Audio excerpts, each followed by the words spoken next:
kasih Tuan Yang Dipertua, salam sejahtera dan salam Malaysia Madani. Pertama sekali saya ingin mengucapkan tahniah kepada Yang Amat Berhormat Perdana Menteri selaku Menteri Kewangan yang telah membentangkan Belanjawan 2023 bertemahkan membangun Malaysia Madani.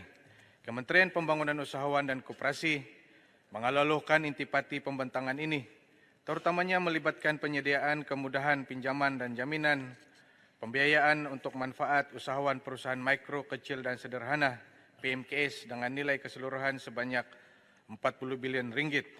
Dalam kesempatan ini, saya merakamkan rasa simpati kepada mereka yang terkesan akibat bencana banjir yang melanda negara di beberapa negeri baru-baru ini. Kementerian melalui inisiatif yang bersesuaian akan berusaha untuk membantu usahawan yang terjejas bagi memulihkan semula perniagaan mereka. Tuan Yang Dipertua, kementerian saya diperuntukkan sebanyak 732 juta ringgit dalam Belanjawan 2023 ini, yaitu sebanyak 520 juta ringgit bagi perbelanjaan pembangunan dan 212 juta ringgit untuk perbelanjaan mengurus. Terima kasih Yang Amat Berhormat Menteri Kewangan di atas peruntukan ini yang berikutkan pertambahan sebanyak 182 juta ringgit berbanding Belanjawan tahun lepas yang diberikan kepada kementerian ini. Seterusnya saya ingin menzahirkan penghargaan kepada 15 orang ahli yang berhormat yang telah membangkitkan perkara-perkara berkaitan dengan kementerian saya, yaitu Yang Berhormat Pasir Mas, Bagansarai, Puncak Borneo, Puchong, Parit Sulung, Sungai Besar, Pasir Putih, Tumpat Tenggara, Tanjung Manis, Betung, Libaran, Kuantan, Batang Sadung dan Bentung yang telah mengambil bahagian dalam membahaskan isu-isu berkaitan kementerian saya sepanjang perbahasan peringkat dasar, dan saya berharap kesemua ahli yang berhormat ini berada di Dewan dan saya berhasrat untuk memberi jawapan hanya kepada ahli-ahli berhormat yang masih berada di dalam Dewan. Tuan Yang Dipertua, Yang Berhormat Pasir Mas ada di sini? Tidak ada, saya akan tapi ini wajar untuk saya kongsikan karena ini maklumat secara umum berkaitan dengan kementerian. Yang mana Yang Berhormat Pasir Mas telah membangkitkan mengenai perincian program keusahawanan kementerian yang telah diluluskan di bawah Belanjawan 2023. Secara umumnya terdapat 28 program sedia ada dan program baharu yang diluluskan di bawah peruntukan pembangunan kementerian bagi tahun ini.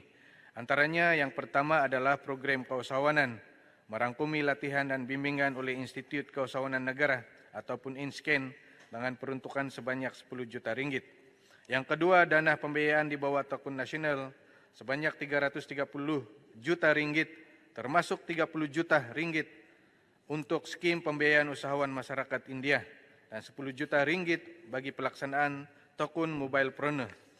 Yang ketiga, program pembangunan kapasiti berstruktur di bawah SME Corp seperti program Bumiputra Enterprise Enhancement Program sebanyak 30 juta ringgit dan program Tunas Usahawan Belia Bumiputra sebanyak 10 juta ringgit. Yang keempat, program penyediaan ruang niaga di bawah Uda Holdings dengan peruntukan sebanyak 30 juta ringgit.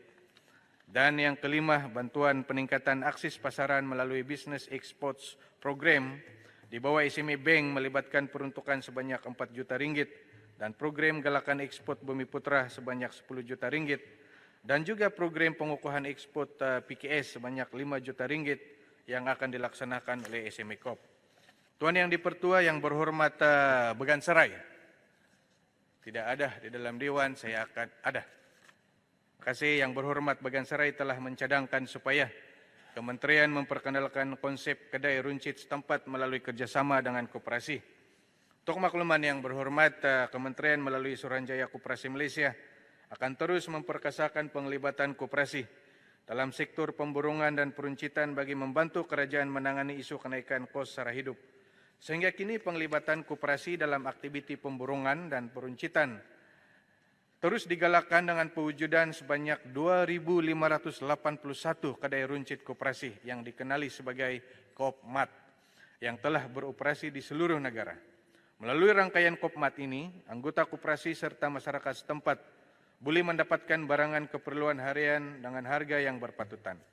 Bagi tahun 2021-2022, rangkaian Kopmat telah terlibat dengan penganjuran jualan koperasi prihatin rakyat, jualan harga patut koperasi, jualan murah keluarga Malaysia dan jualan murah keluarga Malaysia siswa dengan penjimatan harga di antara 15 hingga 20% daripada harga pasaran dengan nilai penjimatan harga mencecah 9.28 juta ringgit. Bermula pada bulan Mac 2023 ini, Suruhanjaya Koperasi Malaysia melalui rangkaian Kopmat di daerah akan melaksanakan inisiatif jualan murah koperasi yang menawarkan insentif harga barangan keperluan asas harian sehingga 20% lebih murah daripada harga pasaran, dan kementerian merancang untuk melancarkan bazar jualan madani koperasi dan usahawan yang kita sasarkan akan diadakan di Perak pada bulan April 2023 ini sebagai permulaan pada tahun ini. Yang berhormat Batang Sadung, saya sentuh ini kerana ini adalah perkara baru mengenai dengan keusahawanan sosial, yang mana yang berhormat Batang Sadung membangkitkan mengenai kepentingan pengembangan perniagaan berteraskan keusahawanan sosial untuk mengurangkan kemiskinan tegar terutamanya di kawasan luar bandar.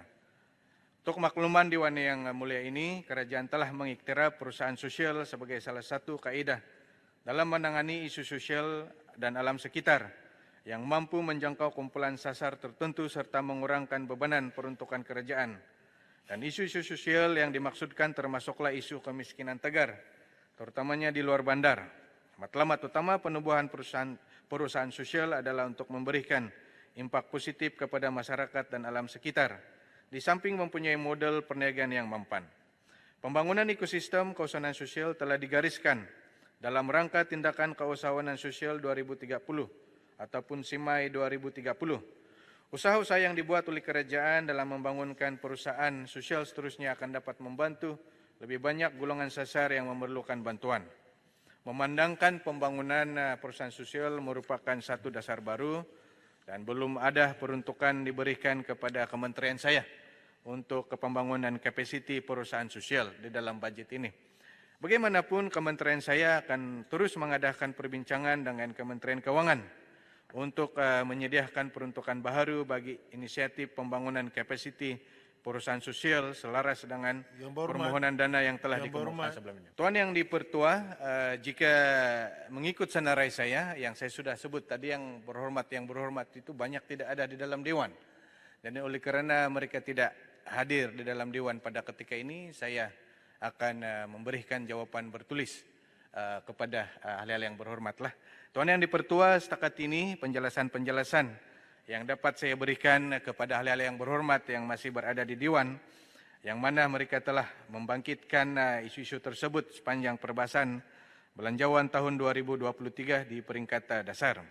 Saya berharap penjelasan tersebut dapat menjawab semua perkara-perkara yang telah dibangkitkan bagi ahli-ahli yang berhormat. Marilah kita bekerjasama atas semangat Malaysia Madani untuk sama-sama melaksanakan program-program yang telah dirancang oleh kementerian ini di bawah belanjawan 2023 bagi memacu pembangunan negara ke tahap yang lebih cemerlang. Percayalah dan yakinlah, kami di kementerian akan menjalankan amanah ini dengan penuh komited dan bertanggungjawab dengan seikhlas hati dalam memastikan ekosistem perniagaan negara terus kekal kompetitif dan lestari. Sekian, terima kasih.